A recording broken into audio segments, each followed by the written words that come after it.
Hello friends, welcome back to my channel. If you'd like to see how I made this delicious homemade stromboli, then stay tuned and watch the video. It was so good. Hello everyone, welcome back to my channel. It's Arlene. I'm so excited to bring you this recipe today. I'm going to be showing you first how to make the dough for this delicious homemade stromboli. You guys, if you never made it homemade, it's so simple and so easy. 3 steps. Make the dough. Then when you roll it out, you fill it and then you bake it. It's that simple. So what we're going to get started with first is 1 cup of warm water. In here, I have 1 packet, which is 2 teaspoons of active dry yeast and 2 teaspoons of sugar. So we're just going to put that in. I'm going to bring this up and I'm just going to stir this.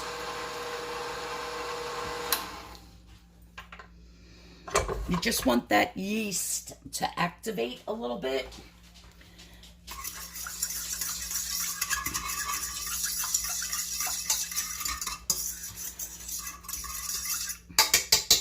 That yeast will start eating that sugar and it'll start to activate. You might want to give it 5 or 10 minutes. Sometimes I don't even make it wait. I'll just add the flour and the salt, and as it's rising, you know, the yeast activates, but we can wait a minute. All right, so I waited about 4 or 5 minutes. You can see in the middle it's starting to bloom. So what I'm going to do next is just take a half a teaspoon of salt and add that. I always use the kosher salt. Now I have 2.5 cups of sugar here. 2.5 cups of flour. And I'm just going to add some.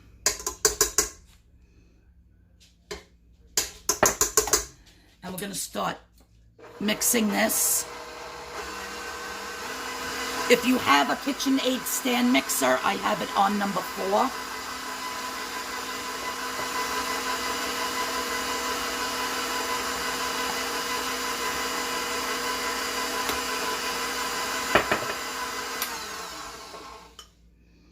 We'll just get all this flour added.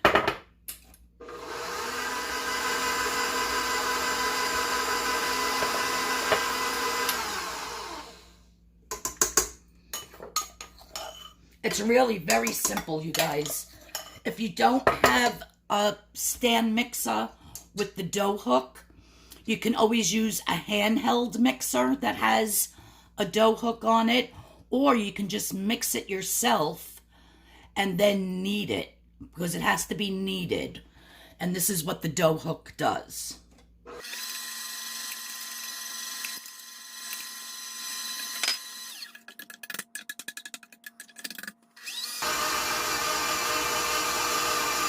I put up the speed a little bit.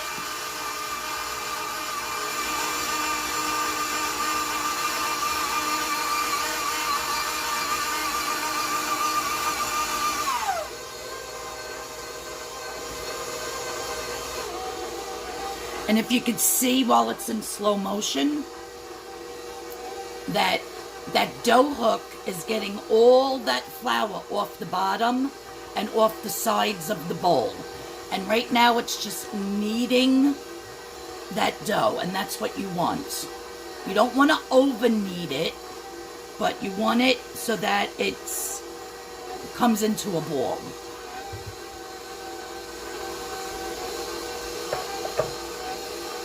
Probably about 3 to 4 minutes, maybe 3 minutes. I just want to feel it. Yeah. You don't want the dough to be too sticky.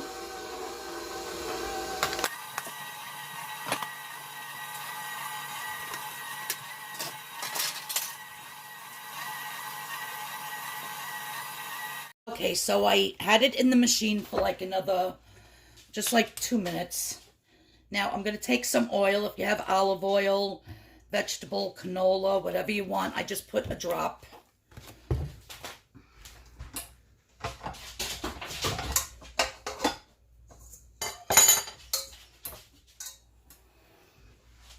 Now here's my dough. As you can see, when I touch it, it kind of pops back up. It's not totally sticking to my hands. That's what you want. I'm just going to fold it under like so. Now I'm just going to roll it around in this oil in the bowl. And I'm going to cover it. You could cover it with a dish towel, with saran wrap, whatever you'd like. I just have a paper towel here that I put some warm water on. I'm just covering it. Now I'm going to let this sit for an hour to an hour and a half, and I'll show you what it looks like, and then we're going to roll it out. Okay, so it's been about an hour, and as you can see, my dough has over tripled in size. It's almost the full size of the bowl here. So it rose absolutely beautifully. I have my oven set for 400 degrees. I'm just going to take some flour, excuse my arm in your way, and I'm just going to put some on a rolling pin and on the surface here. I totally cleaned and wiped the surface down really good. And I'm just going to roll this out onto my surface. I'm going to take a little bit of flour, put it on, and I'm just going to start trying to get it into a rectangle as best I can. And I'm going to just start rolling. Rolling, picking it up, turning it over. So my oven is preheated to 400 degrees. If when you're rolling out your dough, you get a couple of tears in it, that's fine. Because when you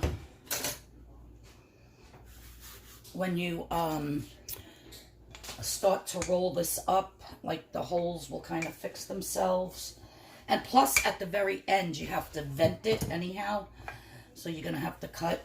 I gotta move this. I can't. I'm gonna have flour all over everything because I can't roll it this way. There we go.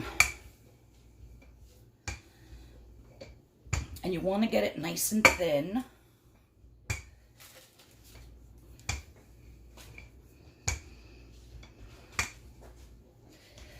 All right, so that's looking really good. Let me turn on a light here. So the next thing we're gonna do is I'm just gonna get a spoon. And I have some sauce here. I'm just gonna put down a little bit. I'm not going crazy with the sauce. You don't want to put too much because you don't want it making your stromboli soggy, but you do want a little bit. If you don't want to put any, you don't have to. You could just put your meats and your cheeses. And whatever you put in, you want to do it at least an inch from all of the sides. You just want to kind of get the middle.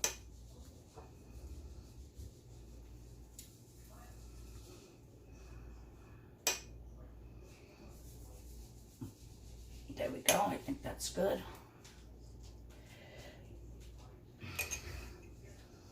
Now, usually the meats that go inside of a stromboli are pepperoni, a supersada, an Italian salami, capicola, those prosciutto, those type of Italian cold cuts. But what I have here is just some regular deli ham. My husband doesn't like those hot Italian, you know, sausage type meats and the salamis and all that. He likes kind of like more American type cold cuts. So I'm just going to put down some ham to cover my inner portion. Then I do have salami here, but this is hard salami. It's got a little bit of a smoky flavor and it's friggin' delicious. So we're just going to lay down some salami. And we're going to cover the ham with that. And when you go to order your cold cuts, you want everything nice and thin. The thinner, the better. Because then it's going to roll easier for you. And it's just going to be so much better. The dogs are going crazy next door with my dog. Even though they love each other, when they first see each other in the morning, they go nuts. So, not worried about it. Chevy! Alright, so that looks perfect. Now I'm going to take some sliced mozzarella cheese. You know what? I'm going to do the pepperoni first. I'll do the cheese last. And I just bought a package like this of the pepperoni. But you can get it sliced behind the deli counter if you'd like.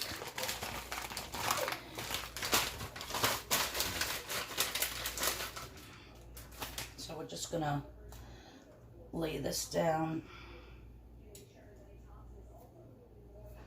Like so.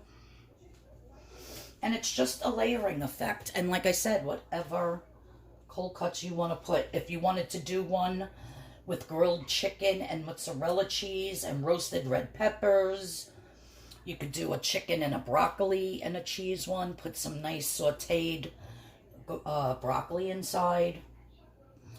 It's really endless what you could put inside of yours. So just whatever floats your boat, that's what you're going to use. I actually made 2 doughs, so I'm going to make 2 of these. And you could freeze it if you'd like, and then take it out of the freezer. And then reheat it once it's cooked. So now I'm going to put down my mozzarella.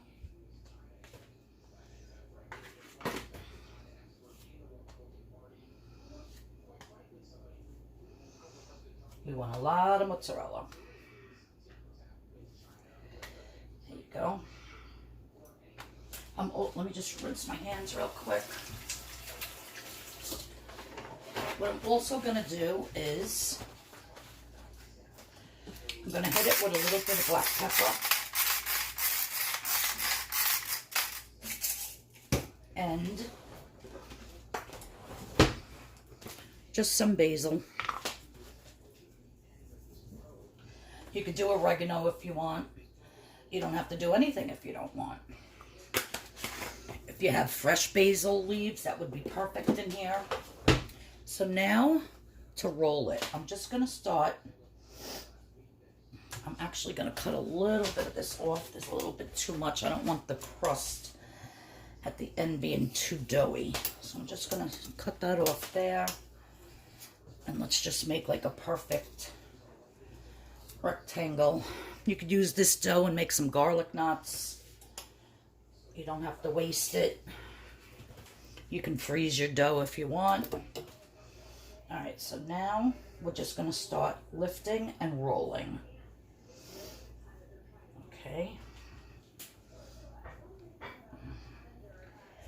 Lifting and rolling. And you want to roll it on top of itself. You don't want to roll it and push everything out the end.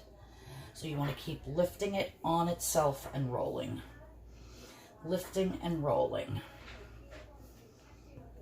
until you get all the way to the end.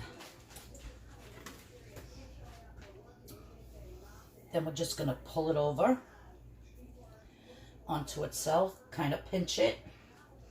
Now I have a baking tray here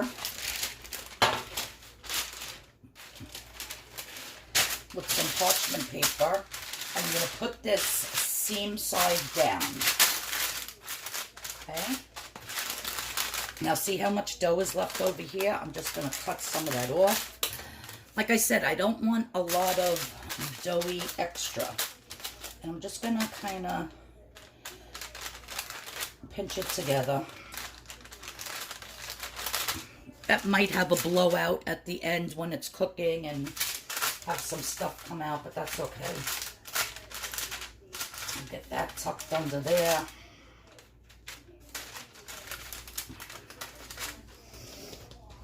Okay, so I'll show you the next step. Okay, so in this little dish here, I have some oil, some dried oregano, some dried basil, and some grated Parmesan cheese. I just grated up a little bit I have left here, but I'm going to put more on top anyhow. And I'm just going to brush this. Now, if you wanted to, you can use an egg wash instead of the oil. But I figured to keep it, you know, more in the pizza family instead of the pastry or dessert family. Do it with the oil.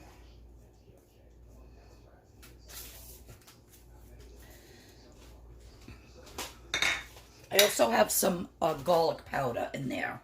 I didn't use fresh garlic because I did not want the garlic, little pieces of garlic to burn on top of it and then make it taste bitter. So that's why I did that. And I'm just looking for my, where the heck did I put it?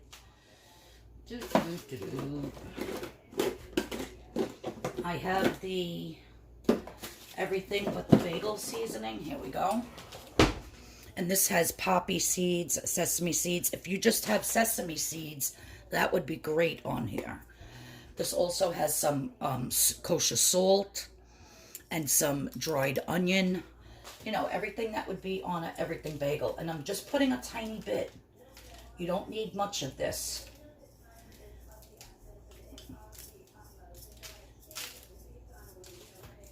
There you go. That's it. Tiny bit. Now what I'm going to do is I'm going to vent this. So I'm just going to put little slits going down the whole stromboli. And I'm going to stick this in the 400-degree oven, and I'm going to cook it for about 25 minutes. After 25 minutes, we'll see how it looks. And if it needs another 5 minutes or so, then I'll let it go another 5 minutes or so. But let's get this in the oven, then I'll show you how it looks when it's done. You guys, it's going to be delicious. Okay, so I just pulled it out of the oven. I actually put the oven up to 425 after like the last 5 minutes, just to get it more browned on the top. But I did leave it in for 25 minutes. So 25 minutes. Most of it was at 400, and then I put, for like the last 5 minutes, I put it up to 425. You could just bake yours at 425 to begin with. People's ovens are all different. So if you want to just bake it at 425 for 20 minutes, that's fine. Just do it that way so you don't have to worry about remembering to put it up. But this is what it looks like. Now you want to let it rest for at least 10 to 15 minutes before you cut into it, because you don't want all that cheese just, you know, falling all out of it. You want it to be nice and stretchy, but not oozy out. So I'm going to let this rest for about 10 to 15 minutes. We're going to cut it, and we're going to show you what it looks inside. So excited. This is going to be absolutely delicious. Okay, so it's been resting for about 10-12 minutes.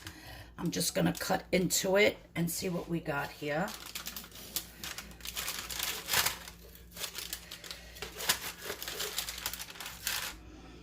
Look at that, you guys. Look how beautiful. And you can serve this with some dipping sauce on the side. which I know I'm gonna do. But look at all those layers. I'm gonna take a quick bite.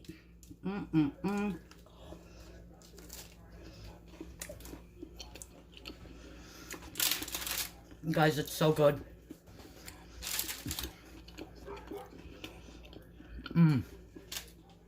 Absolutely delicious.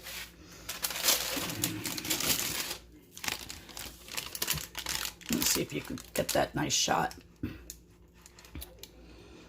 So good. So this is very easy to make. The dough is super simple. Everything will be in the description box below. So I appreciate you watching. If you're new here, please hit that notification bell. Please hit that subscription button. If you like Stromboli and you like the way I made it, please give this video a thumbs up. And thank you again for watching. And I'll see you all in the next video. Bye-bye. I'm going to enjoy.